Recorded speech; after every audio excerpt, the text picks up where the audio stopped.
100 років як сканала Січ, Сибір і Соловецькі кельї. І глупо облягає ніч, пекельний край і крик пекельний. 100 років мучених надій, і сподівань, і вір, і крові. Синів, що за любов тавровані, і 100 сердець, як 100 палахкотінь. Та виростають з личаків, із шаровар, із курної хати. Раби зростають до синів своєї України матері. Ти вже не згинеш, ти двожилова земля, рабована віками. І не скарать тебе душителям, сибірами і соловками.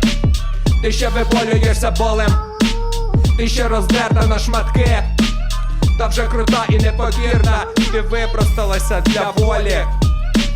Ти гнівом виросла, тепер не матимеш од нього спокою. Йому ж рости, допоки не упадуть тюремні двері, і радісним буремним громом спадають з неба лискавиці. Тарасові провісні птиці, слова шугають над Дніпром. Тарасові провісні птиці, слова шугають над Дніпром. Яу! Тарасові провісні птиці, слова шугають над Дніпром.